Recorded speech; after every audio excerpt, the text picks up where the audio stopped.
뉴스 매거진 7 오늘의 이슈와 화제에서는 4.15 총선을 앞두고 주목받는 정치 신인을 만나봅니다. 오늘은 더불어민주당 충주 선거구 김경욱 후보와 함께 이야기 나눠보겠습니다. 후보님 어서 오십시오. 안녕하십니까? 네, 반갑습니다. 자, 이제 정말 총선이 한 달도 채 남지 않았습니다. 시간이 정말 빠른데요. 이번에 이제 충주 선거구에 출마를 하시게 되셨습니다. 먼저 이제 소감 한 말씀 좀 듣고 싶은데요. 네, 제가 그 충주 선거구에 그 더불어민주당의 공천을 정식으로 받았습니다. 그 공천을 받고 나니까 정말 막중한 책임감을 느낍니다.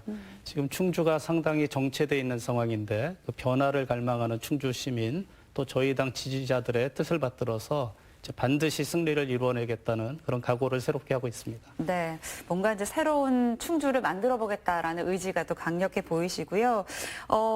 사실 이번 총선을 좀 지켜보고 보니까 유독 좀 새 인물들이 많이 등장을 하는 것 같습니다. 이제 후보님도 마찬가지겠고요. 후보님께서도 이제 정치를 하겠다, 뭐 총선에 좀 출마를 해봐야겠다라는 이제 생각에는 어떤 배경이 좀 있으실 텐데 어떤 계기로 이렇게 좀 출마를 하시게 되셨나요? 네, 저는 그 30년간 공직 생활을 했습니다. 국토교통부에서만 정확히 30년을 근무를 했고 네. 이제 마지막에 차관으로까지 재임을 했습니다.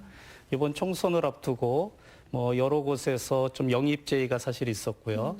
상당히 이제 고민을 많이 했습니다만은 제 고향이 굉장히 정체되고 있습니다. 그 충주를 좀 제대로 그 지역 개발의 모범 사례가 될 정도로 발전시켜 보고 싶다 이런 열망이 있어서 좀 용기를 내게 되었습니다. 네, 즉 국토교통부에서 30년 동안 이제 근무를 하셨으니까 이제 거기에서 쌓았던 것들을 바탕으로 해서 우리 고향을 좀 새롭게 변화시켜 보고 싶다 이런 마음이신 것 같습니다. 방금 제 고향이라고 말씀을 하셨는데요. 또 오랜만에 또 그럼 충주에 오셨겠어요? 네, 제가 그 충주시 목행동에서 태어나서 네. 그 초등학교를 졸업하고 중학교를 입학했었습니다. 근데 당시 이제 충주의 부모님들 사이에서 그 중학교에 입학을 하고 나면 서울이나 청주로 유학을 보내는 분위기가 있었습니다. 네네. 그래서 저도 이제 서울로 유학을 가서 중고등학교를 나왔고요. 그 대학 졸업 후에 바로 공직 생활을 했기 때문에 이제 굉장히 오랜만에 고향에 돌아온 거로 보시면 되겠습니다. 그렇네요. 정말 뭐 이제 중학교 이제 중간에 이제 또 서울로 유학을 또 가셨으니까 또 오랜만에 또 와보시니까 어떠세요? 그래도 또 고향이 주는 그런 푸근함도 있잖아요. 당연히 푸근함을 느끼고요. 근데 좀 안타까움을 동시에 느낍니다. 네. 당시 제가 유학 가던 시절에 70년대 말 80년대 초에 충주 인구와 지금의 충주 인구가 엇비슷합니다. 근데 당시 충주와 비슷한 인구를 가졌던 천안이나 원주 이런 데하고 이제는 비교가 될 수 없을 정도로 그 도시 규모가 차이가 납니다. 근데 아직까지 기회가 있다고 보기 때문에 충주도 인근 도시들 수준으로 빠르게 발전할 수 있는 어떤 기반을 마련하는 데 제가 기여를 하고 싶습니다. 네, 나만 이제 보고 느끼신 게 있으니까 아까도 계속 정체됐다라는 표현을 써주신 것 같고요. 자, 이제 올해 이제 그 총선이 준비되면서 이제 각 당의 후보들을 결정하는 과정에서 굉장히 잡음이 많았습니다. 네. 사실 이제 충주 선거구 같은 경우에도 예비 후보가 워낙 많았기 때문에 가장 좀 경쟁이 치열한 이런 지역구가 아니었나 하는 생각이 드는데요. 근데 단수 공천으로 후보가 되셨습니다. 후보님의 좀 어떤 점이 좀 경쟁력으로 꼽혔다고 생각을 하시는지요? 그 제가 작년 12월 20일까지 공무원으로 근무를 하고 이임을 12월 20일에 했습니다. 네. 그 이후에 12월 24일부터 충주에 내려와서 선거 준비를 했으니까 굉장히 준비 기간이 짧았습니다. 그럼에도 불구하고 제 주위에 여러분들이 도와주셔서 상당히 빠른 시간 안에 어떤 뭐 인지도 상승이나 이런 부분이 있었고요. 저희 중앙당에서는 이제 후보 적합도 조사를 또 실시했고 네. 또 각 후보자들을 대상으로 그 선거 전략이나 의정 활동 계획 또 도덕성이나 당인으로서의 정체성 이런 부분을 종합 평가를 했습니다. 그래서 거기서 제가 뭐 좋은 평가를 받아서 그렇게 결정이 난 거로 이해를 하고 있습니다. 네. 자, 이 질문은 사실 뭐 민주당이나 통합당 모두에게 좀 해당되는 질문이 될 텐데요. 이번 선거에서 이제 낙천자들을 또 어떻게 끌어안느냐에 따라서 이 선거의 당락이 좌우된다고 해도 과언이 아닐 것 같습니다.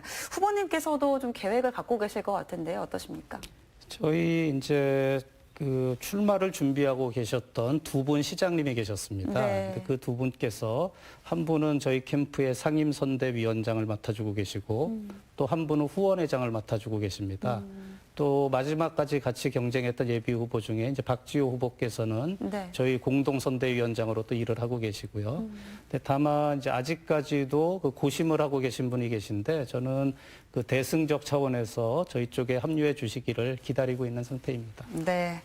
자, 이제 후보님의 공약에 대해서도 좀 듣고 싶습니다. 이제 후보님이 보실 때는 우리 충주 지역구에서 이제 가장 먼저 좀 해결돼야 될 문제, 뭐 해결돼야 될 사안 어떤 거라고 보시는지요?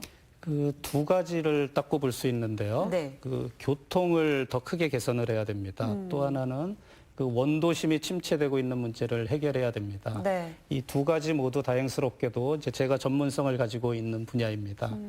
충주가 그 교통이 상당히 이제 충주가 침체되게 된 계기 자체가 경부선의 이탈로 보고 있습니다. 오래전의 일입니다만은. 네. 그래서 최근에 고속도로가 개통되면서 상당히 교통이 좋아졌다고 얘기를 하는데 이게 착시 현상이라고 저는 보고 있습니다. 이게 한 달에 한두 번 뭐 서울이나 이렇게 가는 사람한테는 불편이 없지만 이게 비즈니스나 경제 차원에서 얘기를 하면은 매일 오가는 수준에서 교통 여건이 문제가 됩니다. 힘들죠. 그래서 네. 그 충주의 교통 여건을 조금 더 인근 도시에 비해서 나은 수준으로 그 개선을 해야지 발전이 있을 수 있다고 보고 있고요. 그 원도심의 상가가 굉장히 쇠퇴되고 있습니다. 네. 이 부분은 그 도시 재생을 통해 가지고 반드시 되살려내야 되겠다 하는 게 저희 이제 두 가지 제일 큰 포부가 되겠습니다. 네. 자, 이제 뭐 아무래도 이제 새 인물이신 만큼 뭐 변화와 뭐 혁신 많이들 말씀을 하고 계십니다. 좀 충주를 변화시킬 수 있는 방안, 뭐 묘책 이런 게 있으실 것 같아요. 일단은 그 충주 시민들이 앞으로 변화하는 방향에 대한 비전에 대해서 확고한 그 신념과 어떤 공감을 가져야 됩니다. 그런 부분이 이제 지역 정치인의 역할이라고 저는 생각을 합니다.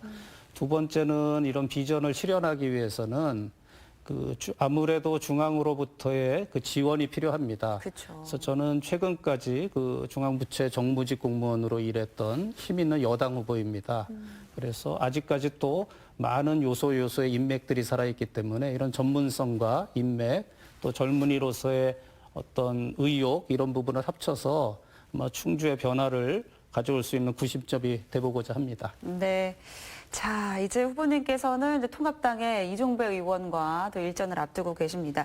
이종배 의원 사실 이번에 이제 3선 도전하시는 거고, 그 전에 이제 충주시장도 역임하셨고, 사실 이제 충주시가 이제 이종배 의원의 텃밭이다. 이렇게 이제 표현하는 분들도 계시는데, 이 김경욱 후보께서 이제 그 이종배 후보를 좀 넘어서기 위한 또 본인만의 또 강점 같은 것들도 있으실 것 같아요. 오늘 또 이 자리를 빌어서 좀 말씀해 주실까요?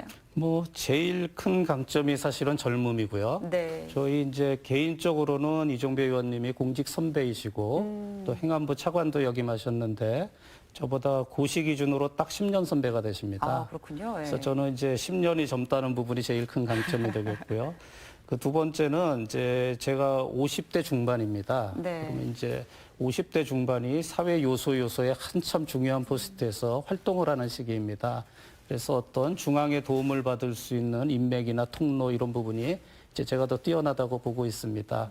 그래서 또 하나는 이제 그 보수 진영이 충주의 국회의원과 시장을 10년 정도 이상 이제 일을 하고 계십니다. 네, 그런데 맞아요.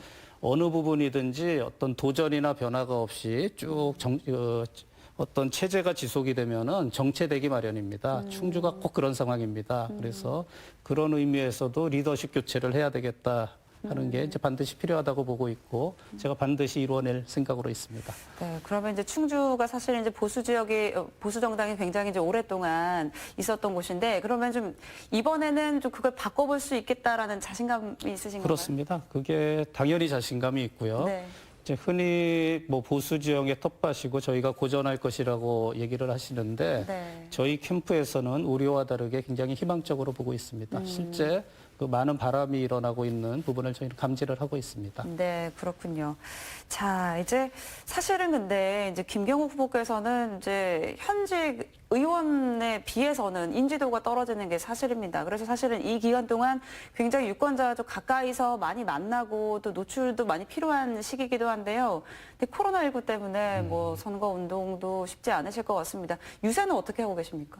아무래도 영향을 받을 수밖에 없는데요. 네. 저는 어떤 선거 전략이나 문화도 진화를 하고 있다고 생각합니다. 그래서 앞으로 이 코로나19가 우리나라 선거 문화가 비대면 선거, SNS 선거 쪽으로 빠르게 전환하는 계기가 될 거로 보고 있고요. 실제 지금 저희도 뭐 인터넷 홈페이지라든지 또 페이스북, 유튜브 이런 SNS를 활용한 선거를 집중적으로 하고 있고요. 또한 그 시민들 건강에 직접 영향을 미치지 않는 출퇴근 시간에 거리 인사라든지 네. 이런 부분들 이제 집중적으로 진행을 하고 있습니다. 그래서 여러 가지 그 코로나19로 인한 여건이 영향을 미칩니다만은 또 극복해야 되는 게 저희 또 임무라고 보고 있습니다. 네, 맞습니다. 자, 아마 이제 뭐 모든 후보들에게 공통된 사안이니까요. 그런데 이제 뭐 가까이에서 우리 시민들의 이야기를 듣기는 좀 어렵겠지만 그래도 간혹 이렇게 좀 시민들을 만나게 되는 경우에 뭐 충주를 좀 어떻게 좀 변화시켰으면 좋겠다는 이런 바람들도 많이 들으셨을 것 같거든요. 네네. 좀 인상 깊었던 이야기들이 있을까요? 그 충주 시민들의 변화에 대한 열망은 대단하다고 보고 있습니다. 이제 충주는 대표적인 도농 복합 도시인데요. 네. 일단 그 농촌 지역 같은 경우는 이 농민들하고 농업이 굉장히 좀 정책적으로 소외를 받고 있다는 말씀을 많이 하시고요. 또 농촌 지역이 굉장히 고령화가 되고 있는데 그쵸, 그 네. 젊은 층들을 찾아볼 수가 없습니다. 거기에 대해서 저희 이제 읍면 지역의 미래를 걱정하시는 목소리도 많이 듣고 있습니다. 그래서 이런 부분들을 전부 공약에 반영해서 저희가 추진을 할 거고요. 시내 부분에 있어서는 일단은 일자리가 풍부히 있어가지고 젊은 층들이 충주를 떠나지 않고 살 수 있는 여건이 돼야 됩니다. 네. 그런데 저희 교육을 마치게 되면 일자리를 찾아서 외지로 떠나가는 이런 일들을 방지하기 위해서 좀 유수의 기업들을 유치하는 부분에 힘을 써달라는 요구가 많이 있고요. 두 번째 부분은 좀 안심하고 살 수 있는 여건이 돼야 됩니다. 네. 크게 두 가지 부분인데 의료 부분에 있어서 그렇죠. 응급 의료 체계나 이런 부분에 굉장히 시민들이 불안감을 많이 느끼고 계시고 또 아이들 키우는 젊은 엄마들 같은 경우에는 이제 아이들이 아플 때 뭐 소아과 계통의 응급 의료 체계라든지 이런 부분에 이제 불안감을 많이 느끼고 계십니다. 이게 이제 충주 뭐 정치 이제 리더들 또 충주시청 모두 합심을 해서 해결해야 될 문제라고 보고 있습니다. 네. 자, 이제 마지막 질문이 될 것 같습니다.